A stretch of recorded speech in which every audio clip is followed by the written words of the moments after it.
Welcome back to another Semen Retention Sunday video. My name is Thaddeus and this is the Regal Change YouTube channel. Now, what I want to talk about today is the blessings of the inner work on semen retention. There are there's so many blessings that I cannot even begin to elaborate on in general, but if I had to say one in particular on any kind of blessing that you will receive on semen retention, it's the gift of being wholly with yourself and being completely with yourself. Over time, like the longer that you go on semen retention, and I've been on semen retention since May of 2022, and of course there's been like wet dreams here and there, or there have been other kinds of uh, little edging tests and everything like that I had to go through.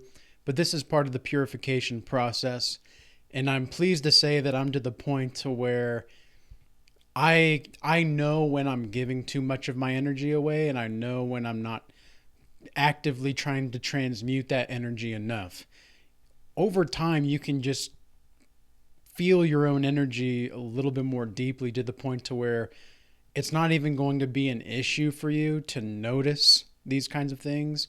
It's not even going to be an issue for you to understand what you need to do and how you need to do it. That's one of the best things about semen retention, is you gradually become closer to yourself. And I would say this goes for anybody practicing celibacy in general. So men and women, whenever you are practicing celibacy, you're abstaining from PMO, corn, masturbation, orgasm. When you're abstaining from those things to the best of your ability, and you are purifying your whole body, your whole mind, your whole soul, you're fulfilling your destiny as you move forward in this life. That's something that is a true privilege to behold within yourself. It's amazing to wake up every day for myself and know that I have the blessings of the inner work within me, and I also have the blessing of work. This is something that I don't think a lot of people understand. Is I think a lot of the times people, because your ambition goes up when you're on semen retention, like your drive goes up. You're more, I wouldn't necessarily say aggressive, but you do have more aggressive tendencies. You're more assertive.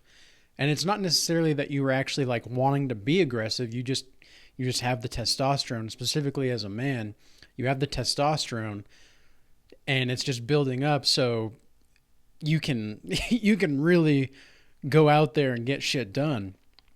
And of course, there are people that I would say they are the naysayers of semen retention. They are the ones that claim that you're going to get prostate cancer if you don't masturbate. Like, think about how silly that sounds. Like, just for a second, think about how silly that is, to suggest that if you don't play with yourself, you're gonna get cancer.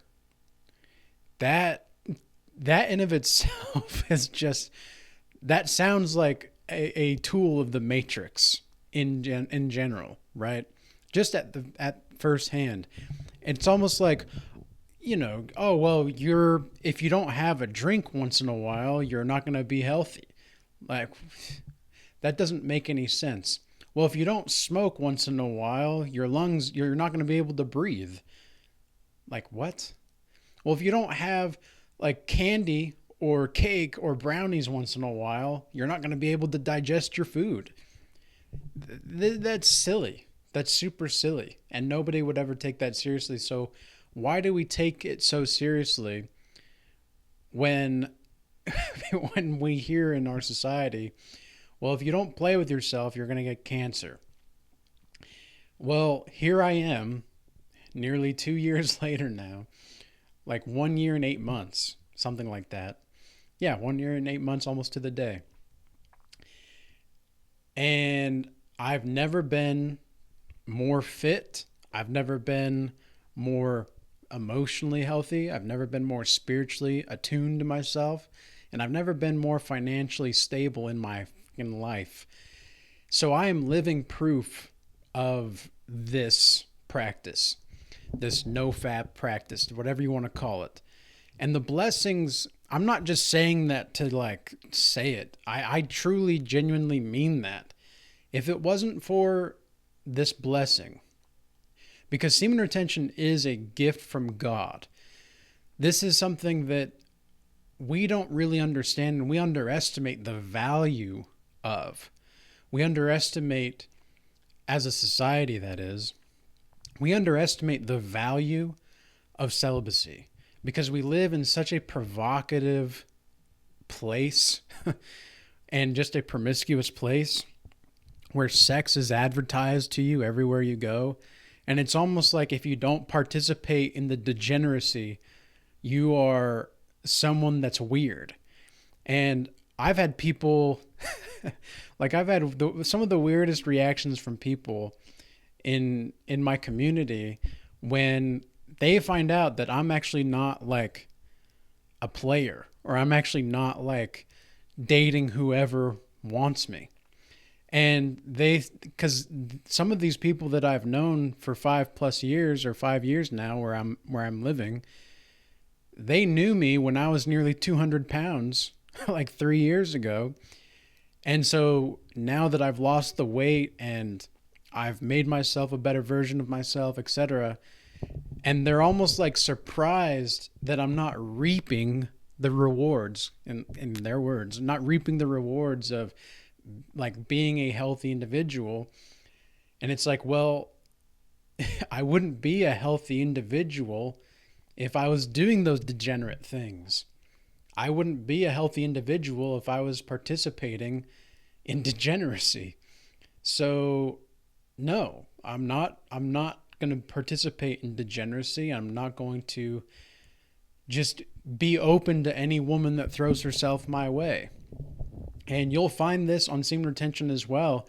You'll start to realize this is another blessing in disguise. You may not think about it in the moment, but if you say like let's say you go like 30 days, which means that you are not a normal guy at that point, because most people cannot even go a week without this, or even a few days for some.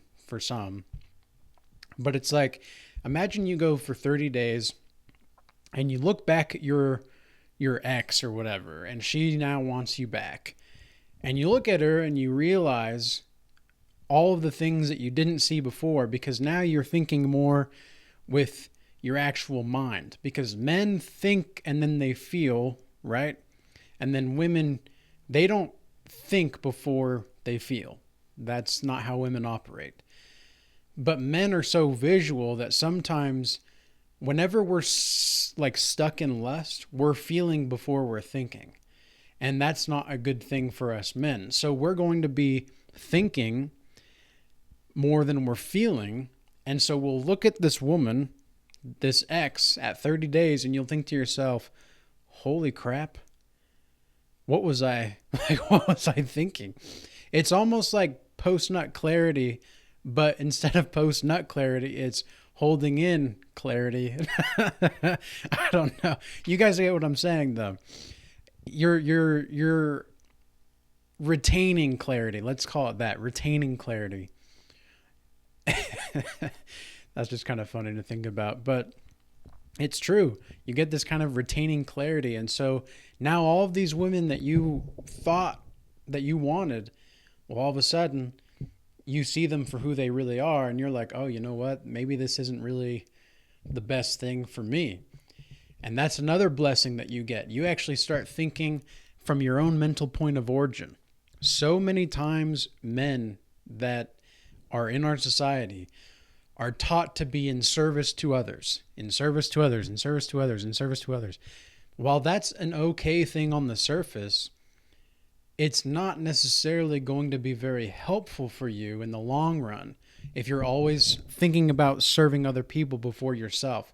And if you really think about it, how could you possibly serve anybody else before you understand how to get yourself right? If you can't get yourself right, how the hell are you supposed to help somebody else get themselves right? You may be able to do things and like build things for them, or like kind of like an oil change or something, right? A lot of people get their oil changed at uh, like local shops, local tire shops, or oil change shops or whatever.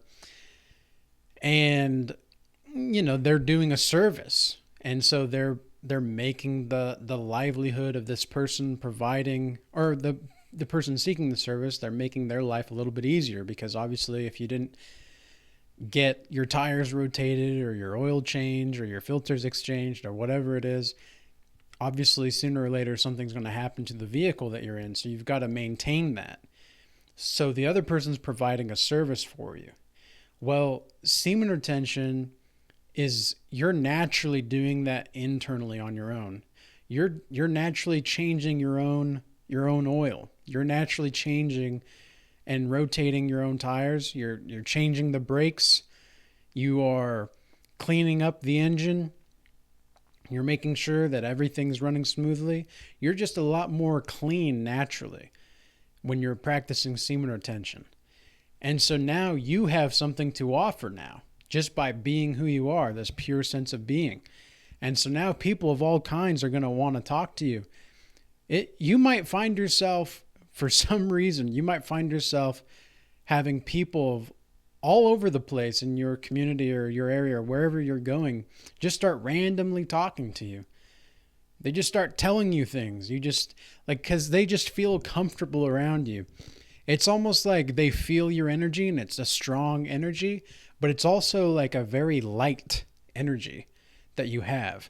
It's a very powerful magnetic energy, but it's also like you just feel lifted as you're around. Like, I've had people tell me that talking to me makes them feel lifted, even if I'm just talking about like getting tea or something. Like just by my whole vibe and energy and my vibration all together, they can just feel this naturalness to me.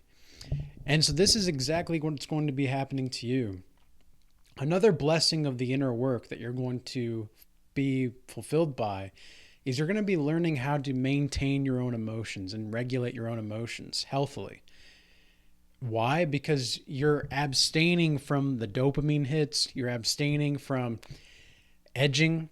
And for those that are not understanding what edging means, or what I say when I say edging, because I did mention it a bit earlier, edging is when you're just staring a little bit too long at women or whatever. And if you are going to look at women, make sure to look in their eyes. Don't look at their body all the time if you're going to like be checking them out. I'm not saying that you can't, like you shouldn't, because we're men. We're men. If we see a good-looking gal walking by, we're probably going to look at least once, right? What's the saying? If you're a man, you're going to look once, but if you're not a man, you're going to look more than that, or something like that. Or you're not a man if you don't look, and you're a man if you look once. But if you look more than once, you're not going to be a pure man. I can't remember the exact phrasing, but you guys get the idea. And I'm not saying that you like should give yourself permission to do that. I'm just saying that if you're going to, make sure to look the woman in the eyes, and you're going to feel this boldness in your eyes. There's almost like this hint of aggression that they can sense in your eyes. Even though you may have like kind, pure eyes, there's almost, because just you're going to be naturally in your manhood more so, you're going to become more aggressive. You're going to build, you're going to create, you're going to destroy. You're going to do all of these things. You're going to cut ties with people. You're going to be able to stand more firm in your boundaries. That's going to be just part of your life now. And sometimes I found myself just naturally understanding situations that I would have never understood if I weren't on semen retention. And so you have this kind of situational awareness about you that is unparalleled to most people. It's like these people can just sense that something is different about you because they can sense that you are someone that doesn't take life for granted. Most of the time in our society, people are taking their life for granted, and they don't even realize that's what they're doing. They don't realize that they take all of this stuff in our daily life for granted. And that's like the definition of entitlement. And so that's another benefit and blessing that you're going to have on semen retention is you're going to be naturally more grateful and appreciative for what you already have. And the reason for that is because you're more present. And when you're more present, you naturally have this inclination to accept that which is within you and around you. And this goes back to the emotionally regulating principle. When you can learn how to emotionally regulate, and one of the best ways to do this is to name your emotions. Naming your emotions are going to help you tremendously in all that you do and all that you are, because a lot of the times people don't even realize what they're feeling, especially men, because we think and then we feel first. We think first and then we feel, right? So it's like you're naturally going to be more logical. And so when you actually have to feel your emotions, and this is another thing, right? Like, because you're going to become a bit more stoic as well on semen retention naturally. But it's not necessarily that you're not feeling your emotions. It's that you are feeling your emotions to the degree in which you don't always feel the need to express them. But you can accept your emotions, because what are emotions? Emotions are information. Emotions are telling you something about what's going on in your life. It's about it, like they're telling you something that's going on in regard to your situation. All of your feelings are correct, but that does not mean that they need to be acted upon. And that does not mean that the feelings will automatically reflect the situation. But you must trust your instinct and your feelings. This is going to be another inner work blessing that you'll have, is you're going to be reconnecting to your instinct. Understanding the male instinct and valuing it is going to be paramount to your spiritual success. And when I say spiritual success, it's kind of weird to say that, right? Like, how can you be spiritually successful? Well, that's an interesting question. The only way that you can really become spiritually successful is by accepting who you are and what you are, and then being what you are and becoming something more, aiming to become something more. That's spiritual success. But it's also realizing that there was nothing ever to really fix in the first place. Well, what do I mean by that? How is that even possible? It's the ego. The ego is going to get in your way a lot of the time if you allow it to be getting in the way. Now, what do I mean by that? Your ego is going to naturally try to prevent you from doing things that are uncomfortable, things that are unfamiliar. And so you've got to get comfortable with unfamiliarity and uncertainty, because the alternative is complacency. And even though your ego will be satisfied, you will not have any kind of spiritual resources available to you in which you can draw back on for wisdom. And that's going to be something that you're going to have to learn on your own. But ultimately, spiritual success is derived from insight and wisdom from your experience. And it takes self-reflection to understand the depths of those kind of experiences.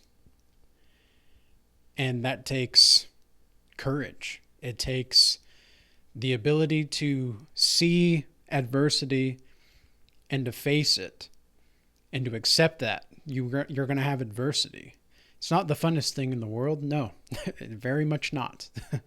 But that's going to be the best way and the most proper way to move forward in the kind of manner that's going to help you reconnect with yourself and find the blessings of self-discipline, sexual self-discipline, that is, as well, specifically.